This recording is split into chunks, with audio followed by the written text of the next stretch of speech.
mencionar, mi barrio, Comunidad Segura, es un evento que se hace con todos los clubes de Santiago y la llevamos a todos los barrios. Vamos a Navarrete, Villa González, Licey, Tamborí, Alto de Yaque y los barrios más populares de Santiago. Este fin de semana que viene vamos a estar en la semana aniversaria del club GUG.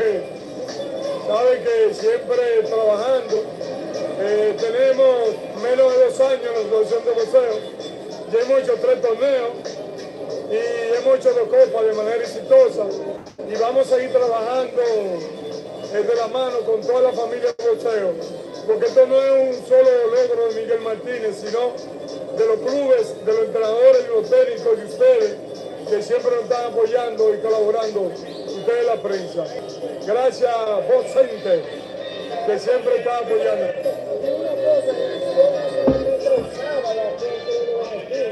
No, mañana seguimos. Bien, gracias. Gracias.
My peoples, you already know what it is, man. Box Center.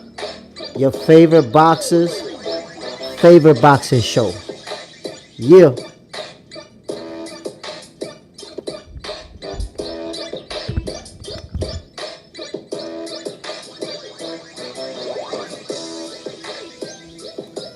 My peoples, you already know what it is.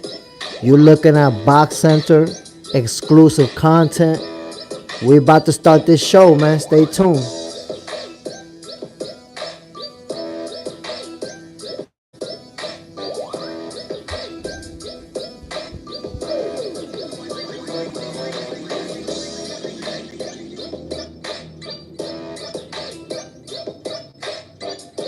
My people, stay tuned. We're about to start this show. Episode 6, Box Center. You already know what it is, man. This is exclusive content that you can only catch on Box Center. Hit that like button and subscribe.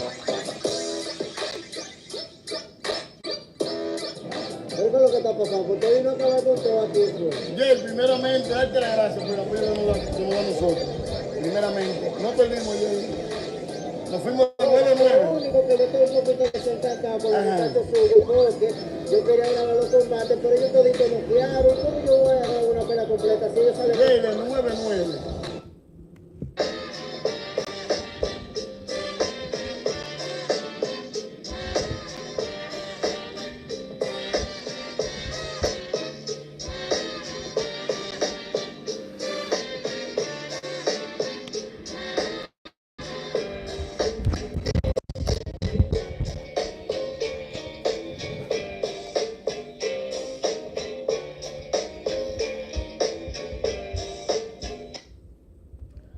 My people, showing you some exclusive Box Center content. We're about to start this show, my people. Stay tuned.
My peoples, you already know what it is, man.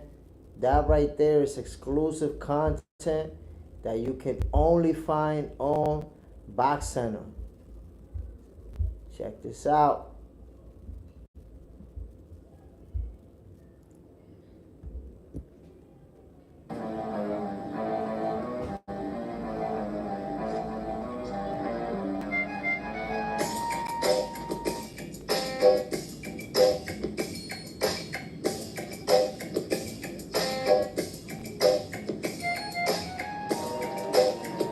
That's exclusive Box Center content, my people. You can only find it on Box Center. Your favorite boxers, favorite boxing show.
You already know what it is, my peoples. That's exclusive Box Center content. Box Center, the show, is about to kick off in a few minutes. Stay tuned, my peoples.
My peoples, check me out, man. Yo, you already know what it is, man. Box Center, the show, episode 6. Man, let's get it on, my people. Let's get it on. You already know what we're here to do, man. We're here to talk. We're here to talk this boxing, my peoples. We got to talk this boxing. You know, some interesting developments and whatnot. So we got to talk about it. Let me set this thing up for y'all. So what y'all seen earlier was some amateur fights. I'm actually at the neutral corner, so you can see what I'm doing out there. You know, getting them angles like nobody else can. That's all I could tell you, my people. Doing what I do, working. So check it, man. First of all, it's Thursday, TBT. You know what it is. And, yo, I seen a video of Shakur actually getting injured. So that's the first topic, man. Shakur's injury. I seen a video where he's, I guess, sparring with somebody, preparing for his fight with Joe Cordina. And you can see that he landed a right hook. Boom. And when he landed that punch, right away, he goes down to the floor in pain. Like, you could see that he's in pain. He goes down. And you can see him holding his right fist. So, yup, the injury happened in his right hand. It was with a right hook to the body. It looks like he caught his sparring partner's elbow. Like, he may have caught him right in the elbow. Boom, man. I don't know if it's the injuries to the knuckles or to the wrist or exactly where, but you could see that he was hurting bad. Like, yo, when you get hit in your hand and your fist and you go down to the floor and you lay down, you know the pain is serious. Because it don't even got nothing to do with your legs and you go down. So, but luckily for Shakur, he got his surgery done right away. Everything went good. And we can expect him to be back early in 2025. Plus, I think Eddie Hearn did say that when he comes back, he's going straight for William Zepeda. So, you know, Joe Cordina is going to miss out on fighting Shakur next. But he's still fighting William Zepeda for his title. So it's going to be a unification. I'm looking forward to that fight. What's next? It's fight week, my peoples. I keep telling y'all, man, it's fight week, and the closer we get, the more we see in the pressers for Canelo and Berlanga.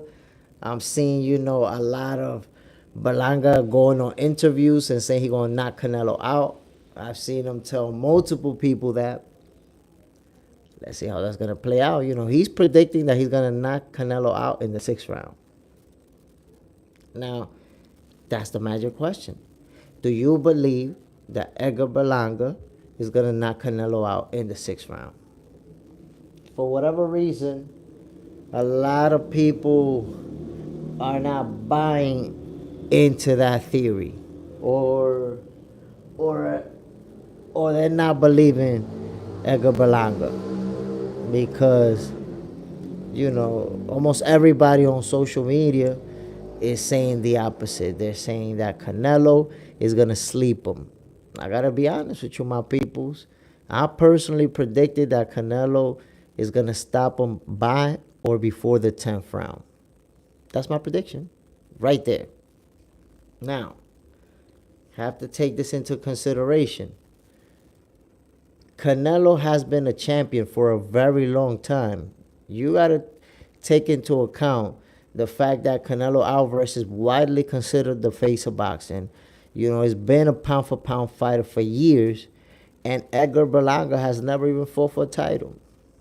This is his first title shot. So, I believe it's a huge step up for him to go straight for Canelo Alvarez when he's never fought a champion. And I think those, I've been saying it, man. I think those lights are going to be too bright. They're going to be too bright, and Berlanga's going to get a taste of what it is to be under those lights versus, not the best matchup for him. I think, Canelo's experience is going to show on Saturday. I expect him to win.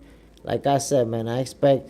The reason I say, a knockout by the 10th or before is because I'm not thinking or expecting that this is going to be an easy fight. I'm not, saying that Canelo is just going to wash Berlanga. It's not going to be like that. It's actually going to be a very competitive fight. You're going to see Berlanga going out there trying to win it, trying to, land some bombs. He's probably going to come out off to a fast start and everything. He's predicting a stoppage, so he's going to come out, letting them hands fly. Is he going to be successful?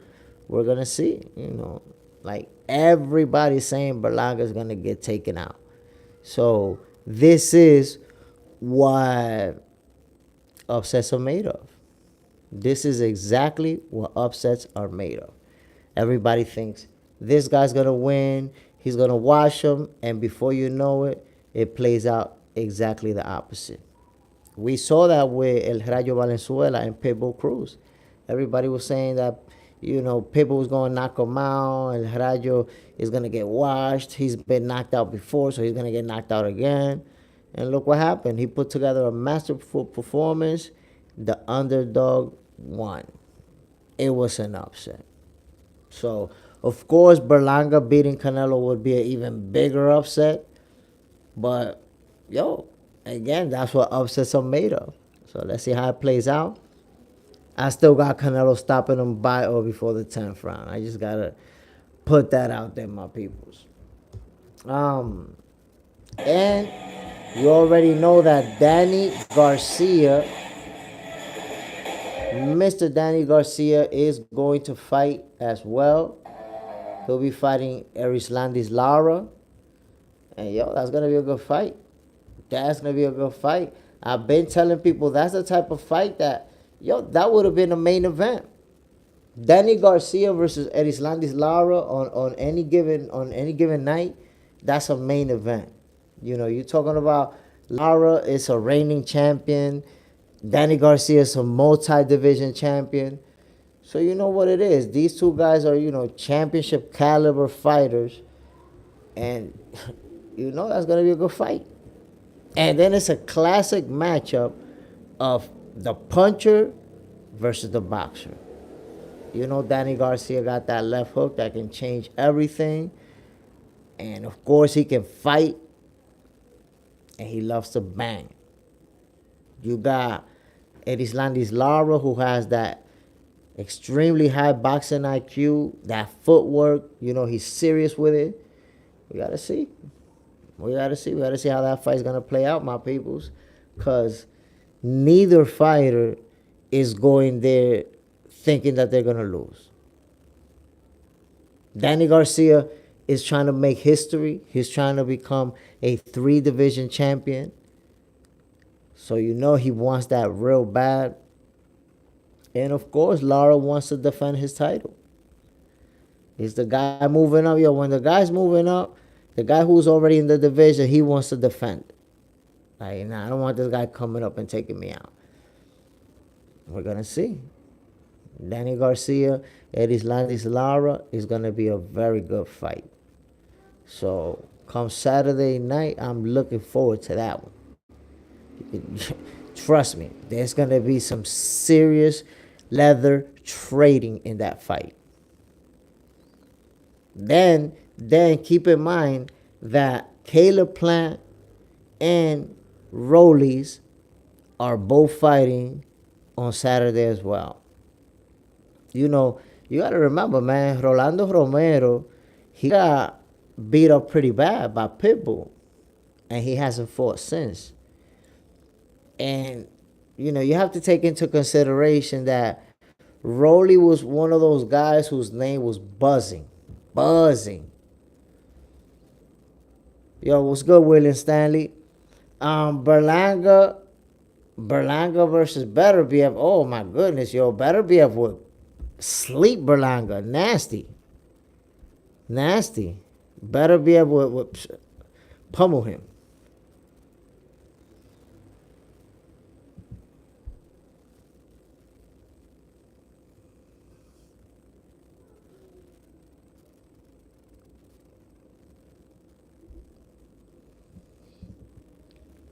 I wouldn't want to see that fight, man. That would be a tough battering session.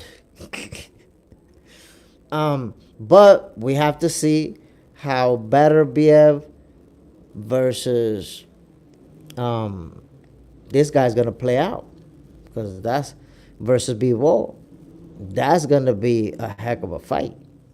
It's gonna be a heck of a fight. I haven't even been able to make a prediction.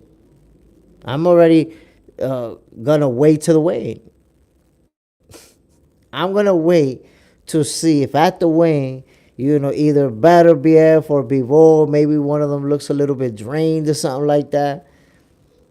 That's how much, you know, I want to see if anyone has an edge, because that's a heck, and that's the classic matchup. Once again, you have the puncher versus the boxer.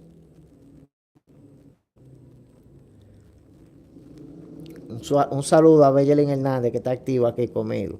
Te quiero mucho, more.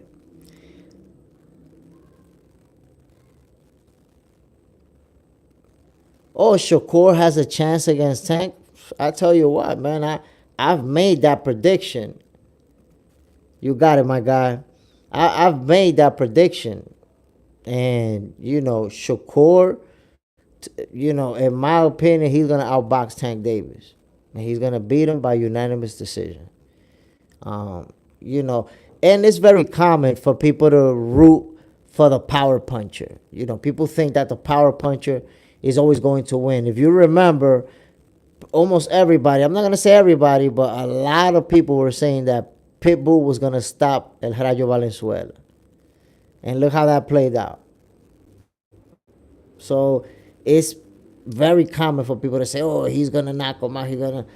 But when the fight comes up, you know, when you put together the great boxer and the great puncher, yo, the great boxer wins all the time.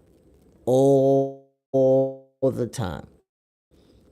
So when Shakur and Tanks mix it up, I think it's going to go in Shakur's favor. You know, that's how I see it happening. And I'm pretty confident. Same thing with Terrence Crawford and Canelo Alvarez. That's, you know, I know it's a pretty controversial take. Canelo is supposed to be the favorite. I understand that he's supposed to. But if or when that fight happens, I got Bud outboxing Canelo and winning on the scorecards. That's how I see it taking place. And, you know, people find that pretty controversial, but I think it's the way that it plays out, simply because Crawford has physical advantages over Canelo. Everybody talks about 168, 168, 168. Yeah, but 168 only talks about power. It doesn't talk about skill. And Terence Crawford has physical advantages over Canelo. So even though he's moving up in weight, he's a little bit taller and he has longer reach. Those are the same two physical advantages that Dimitri Bivol used to beat Canelo. Height and reach. So there you go. There you go. Based off of that same recipe, I got Bud cooking Canelo Alvarez with that same recipe. Height, reach, boxing IQ, footwork. I'm telling you how he's gonna beat him. He's gonna use that footwork. He's gonna engage at the right time. He's gonna disengage at the right time. Let his hands go. Be responsible with the defense. He's gonna outbox him. Unanimous decision. It's not gonna be close. You saw what happened with Bivol. Was that close? Nope. Wasn't even competitive. Same with Floyd. It wasn't competitive. See, this is why I got Crawford. This is why I got Crawford. When we look at Canelo, he has struggled with fighters who have good footwork. We saw that versus Erislandy Lara. He beat him, but to this day, there's people who believe Lara beat Canelo. And what type of fighter was that? A fighter who had height and reach advantages on Canelo and used his footwork. And he put so many hands on Canelo. So all I'm saying is Crawford has the skills to outbox him the same way Bivol did. You know, use his footwork and impose his height and reach on him. Now, a lot of people feel like Terence Crawford will get knocked out by Canelo. Don't get it twisted. I get told that almost every day. Oh, nah, Canelo's gonna knock him out. Crawford is too small. Moving up to 168. But this is what people don't understand, bro. Canelo's not a big dude, my guy. Canelo is not a big 168 pounder. He's actually a small guy. If you look at all of his fights at 168 in the face-off, Canelo Alvarez has been the smaller guy. So the notion that Crawford can't move up to 168 because he's too small for Canelo's not a big dude in the first place. And like I told you, Crawford has physical advantages over Canelo. He's a little bit taller and has longer reach.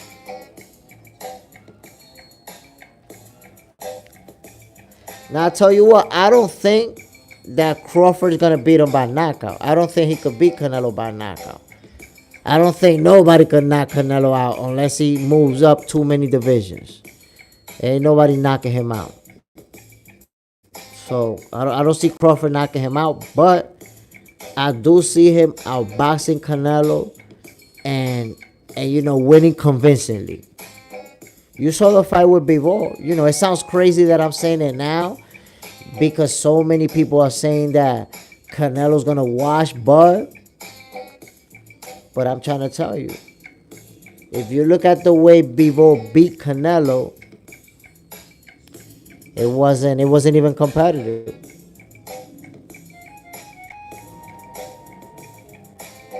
Yo, listen, Crawford against Boots, I love that fight, bro.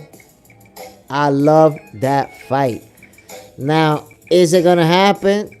I don't see it happening, you know. But man, listen, I would love that fight. I tell you what though, Boots should have taken that fight when it was offered to him on BLK Prime. They should have took it. They should have took that fight. And Bozianis is on record as saying, yo, they offered it, but I wanted to be faithful to Espinoza, and that's why we didn't take it. They could have took that fight. They wanted to be faithful to Showtime, and Showtime was already going to pull the plug on boxing.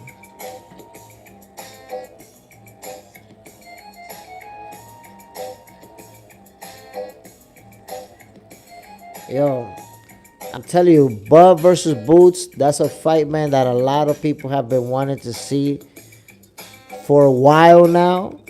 You know, since Crawford was at the welterweight division. But I'm going to tell you why that fight is most likely not going to happen. As you know, right now, Crawford is a champion in the 154 division. And he wants to move up to 168 to challenge Canelo Alvarez, right? So he's already planning on moving up from the 154 division, while Boots is at the welterweight division. So the first thing is they're not fighting in the same division. And the second, even when Boots moves up to 154, Crawford might already be leaving to a higher division, right? That's a reason why they're not fighting. But another reason, and the main reason why they're not going to fight, is because you got to remember, Terence Crawford is about to be 37 years old. He has 2 or 3 fights left in his career before he retires. What does that mean? He's going to try to make the most amount of money possible, facing the biggest names possible. Unfortunately for Boots, he is not that. You know, Crawford is not going to make the type of money fighting Boots, who's never even been on pay-per-view, that he's going to make, you know, if he fights Canelo. Or even if he fights guys with a name. Fundora, who's a champion, but he's a bigger name than Boots. If he fights Fundora for that title, he'll be putting 3 of the belts together in the 154 division and 1 fight away from becoming undisputed at 154 if he chooses to go that route. And then if he gets Canelo, he would be moving up to 168.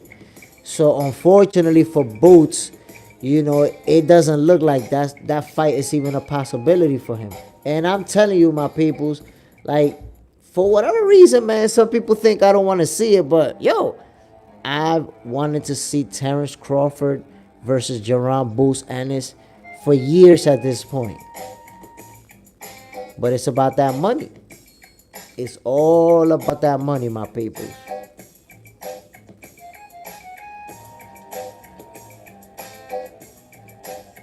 Yo, listen. William Stanley, I would much rather have Canelo versus Bud or versus Benavidez. You know, Berlanga, I think he was the easiest route. So he earned that payday. He didn't really earn that payday. He was the easiest route, so he got lucky. He won the Canelo sweepstake. But I believe he gonna get beat up. On Saturday, Berlanga is gonna get beat up by Canelo. So what's next? You know, is he gonna fight Terence Crawford or David Benavidez? You gotta remember that His Excellency Turki Al-Sheikh already reached out to Canelo and let him know he wanted him to fight Bud. So, you know, with somebody like that back in that fight, and I only say that because I would love to see Canelo versus Benavidez, but he's avoided that fight for years at this point. Benavidez was his mandatory, and he still never fought him. So why would he fight him at the tail end of his career and possibly take a nasty beating? So I think that, if given the opportunity to fight Terrence Crawford or David Benavidez, he's going to go with Bud.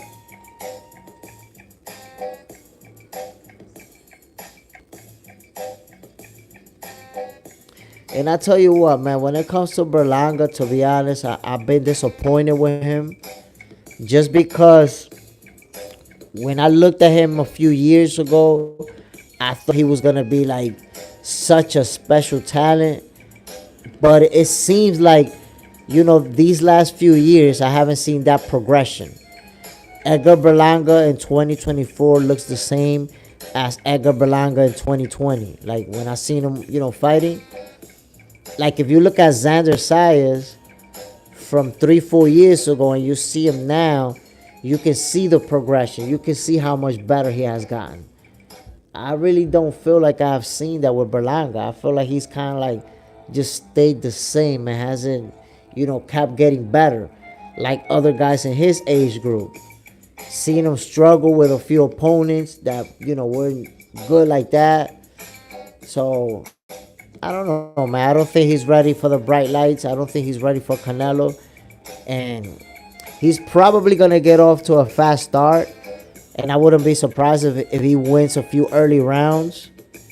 But, Canelo's going to dig hard to the body. He's going to break him down slowly. Eventually, he's going to cave in. I've been predicted that. Now, and I tell you what, Canelo versus Benavidez is a fight that we've also been asking for a long time. For whatever reason, man, Canelo hasn't made that fight. And Roy Jones was talking about it, and he said, listen to what Roy Jones Jr. said. Benavidez, the Mexican monster, is exactly what Canelo does not want. Canelo does not want those type of problems. You know why? Because Benavidez is such a big guy. He a big dude.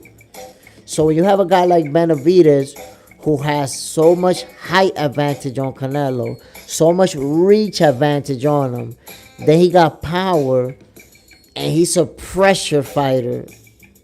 Nah, Canelo don't want them type of problems. He really don't. I understand why. Maybe he could have fought Benavidez, I believe 3-4 years ago and beat him.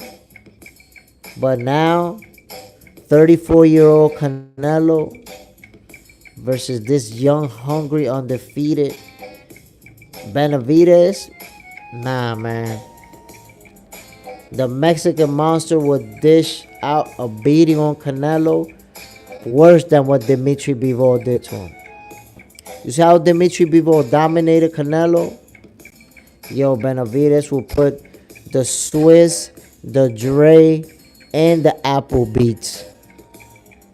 It would be quite brutal. Brutal, I tell you. So, wait a minute. Neither of those guys are from the UK. It would be brutal, ese. It would be quite brutal. So, Canelo don't want them problems.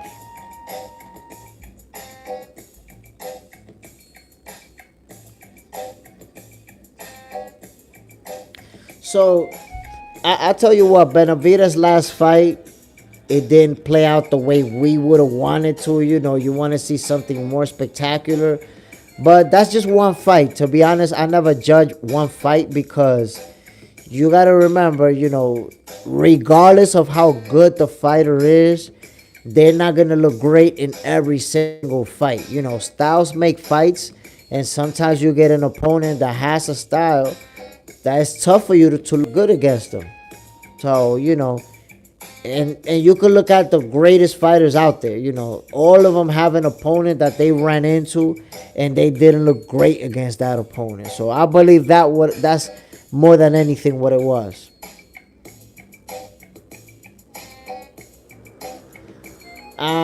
Honestly, I don't know, man. Better be of slaughtering Benavides. I don't know.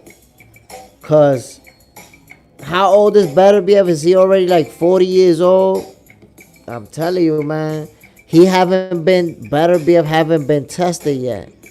A guy like Benavides will test you, and that age will start to show up. That age will start to show up. Like, I'll give you an example. If Bivol wins this fight, it's gonna be hard to predict Bivol versus Benavides, because Bivol, he has that footwork. He can move around the ring real good, and that's a tough matchup for both guys. But with Beterbiev, with his power, to me, it's easy to predict Benavides beating him, to be honest. If Beterbiev wins and he goes against Benavides next, I got Benavides beating him. Because obviously we know Beterbiev, he wants to bang. He's going to bang. Now Benavides, he can bang and he can move. He can do both.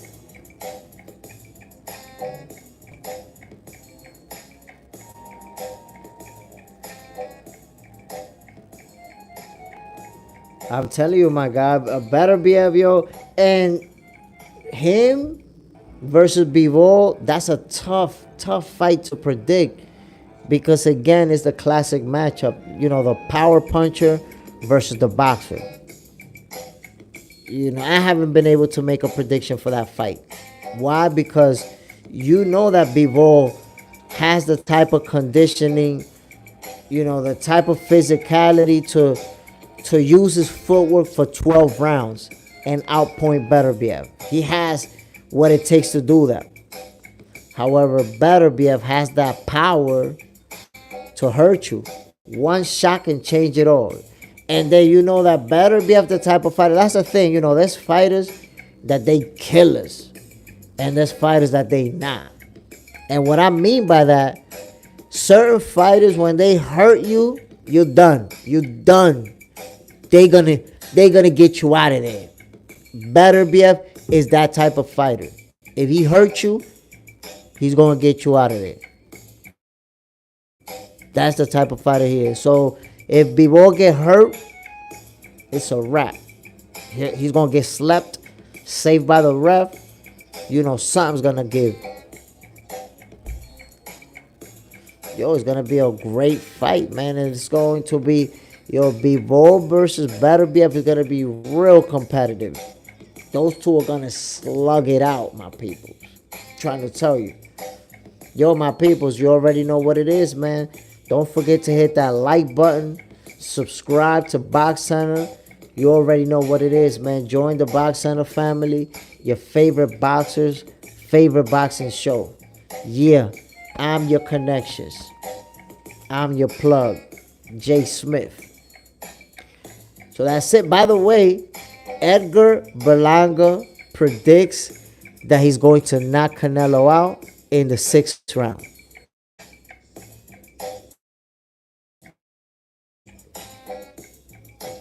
That's his prediction. Does he actually believe that he's going to do that? Or is that cap?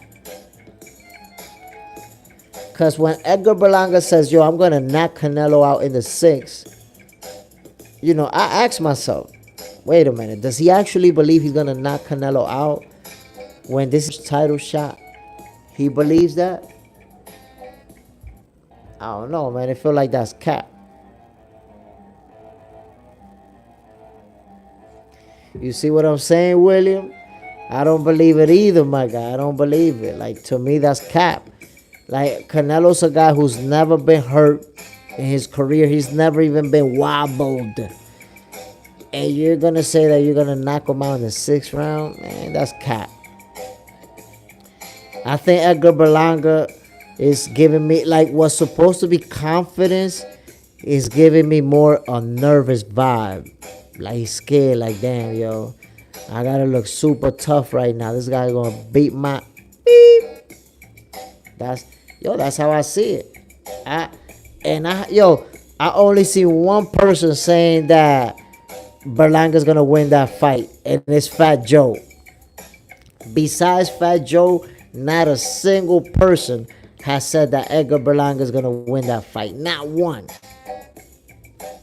And that's because they boys. And Berlanga told him he was gonna knock him out in the 6th. Fat Joe believes him. But again, yo, that's what upsets are made of. So, can Edgar Berlanga shock the world and beat Canelo Alvarez? Can he really do that? Because, nobody's expecting Berlanga to win that fight. You guys watching this video this live right now, is there anybody in this room, that believe Edgar Berlanga is going to beat Canelo Alvarez?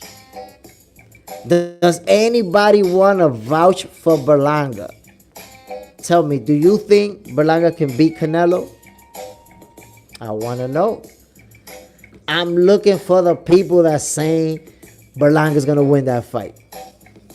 And my peoples, you already know, don't be cheap with that like button. Hit that like button. Make sure, don't forget to subscribe, man. Box Center is your favorite boxer's favorite boxing show. Join the Box Center family, my peoples. Subscribe. But yeah, man, what's going to happen with Canelo Alvarez, Edgar Berlanga? It seems like a lot of people don't have faith in Berlanga. A lot of people don't believe that he can win that fight. Does anybody believe Berlanga can win that fight? The way Canelo was eating Triple G's punches, I don't see it, brother. You see, that's my point, though. That's what I say. Canelo has 8 punches from the hardest punchers. And he's never even been wobbled. Ate them things. Come on, man. He ate Triple G's punches like them things was burritos and chalupas and enchiladas. Just ate those things. No reaction like he was ever hurt. So Berlanga thinking that he's just gonna move, go to Canelo and just knock him out in the 6th. That's bold. It makes me wonder, does he actually believe that? I don't know, man. I don't know that he believes that. I think he's going to get beat up. He's going to go back to the corner and somebody going to tell him, oye, papi, pero te dieron duro, papi. Canelo Alvarez te dio durísimo, papi. That's what they're going to be, saying. The bodies is going to be telling Berlanga in his corner when he get laid out. That's all I'm telling you, my peoples. Keep it 100, Box Center is the most original boxing content. Check out them videos. Hit that like button. Subscribe. You already know what it is, man. We giving you this real deal Holyfield. Again, by the way, we still don't know what's going to happen with Terrence Crawford. Because remember, you got to keep in mind, he wants to fight Canelo, right? He has the opportunity to fight Sebastian Fundora next. So, again, if he fights Fundora and wins that fight, he's going to have 3 of the titles in the 154 division. That will put him 1 fight away from becoming undisputed at 154. So he can actually decide to become undisputed in 3 divisions, which, that would be even crazier. Having said that, where does the situation with Canelo stands? Because, I believe after Canelo gets done with Edgar Berlanga, punishing him, he's going to have to make a decision about his next opponent. Benavidez or Terrence Bud Crawford. The Mexican monster, Bud. He's going to have to make a decision. And I already told you, I got my reason to believe that if given those 2 opponents to pick from, I believe he's going with Crawford. And that's it. We finally are going to settle the argument. All the talking about who's going to beat who, oh, Canelo's going to knock him out, oh, he's too small. We're going to find out when they step in the ring. We're going to find out. So that's why, you see, the dynamics are interesting because this reminds me of when Terrence Crawford and Errol Spence were, when that was being built up for that fight to happen. So many people saying that Errol was too big, he was going to wash him, Crawford was going to get broken down, all this other stuff. And people were so sure about what Spence was going to do. And it's crazy because almost right after Terrence Crawford put the beating of a lifetime on Errol Spence, fans started with the excuses. They literally went from, Errol's going to knock him out to, oh, nah, Errol's not the same since the accident. Just like that. The Errol is going to knock him out crowd disappeared. And then showed up the Errol's not the same because of the accident crowd.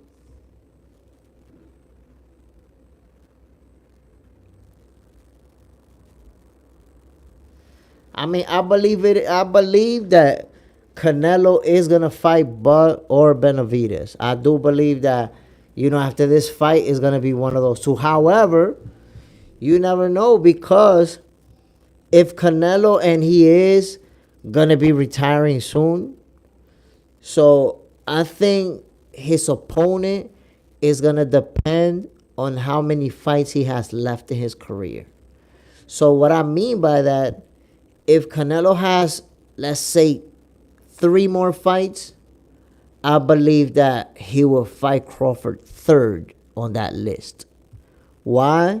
Because Crawford is 2 years older than him. So it will be to Canelo's benefit. Crawford is about to turn 37.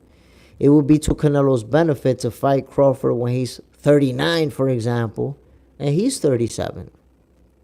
So, the more time passes, the better it is for Canelo because, Father Time will slow down Crawford enough for him to have to stand there and trade with Canelo a little bit more. So, we have to see how that plays out. Time is in Canelo's favor right now, simply because Bud is 2 years older than him. But let's see, because Canelo can also decide, he has a lot of money. That he doesn't have to fight for money. Right now, he could retire. He has over $100 million in the bank. But if Canelo wants, he can actually say, I'm going to fight this guy, I'm going to fight Terrence Crawford, and I'm going to retire right after that. He could do that. He's going to make a lot of money. He's asking, I think, like $150 million to fight Crawford. I don't know if he's going to get that much, but I know that he's going to get a career payday for that fight, and it's going to be a huge payday. So he might actually just do that one last fight and retire right after that, win, lose, or draw. I don't think, if Crawford beat his ass, I don't think that he's going to take a rematch just to get beat up again. Canelo did talk about the possibility of moving up to 175 to challenge the winner of Bivol and Beterbiev, but I don't think he's going to do that. I think he considered it, but I don't think he's going to do it. He's way too small in that division, and I believe if he fights somebody up there again, he's going to get battered again. That's how I see it. But check it, my peoples. I want to thank y'all for joining me today. Shout out to William Stanley, my new moderator. I appreciate you, my guy. You already know what it is. And y'all know, my peoples, Mondays through Fridays at 9 p.m. Eastern Time. By the way, I am going to be going live again. I think at 12 o'clock in about 2 hours. In an hour or two. I'm not sure the exact time, but stay tuned, my people. If you're up, check out, hit that bell. Hit that bell for your notifications, my people. Get them Box Center notifications because I'll be going live randomly throughout the day, showing you content from the YouTube channel, from the Instagram feed. I appreciate you, my guy. Again, y'all already know what it is. Box Center, your favorite boxers, favorite boxing show. Thank you guys for joining me. Peace.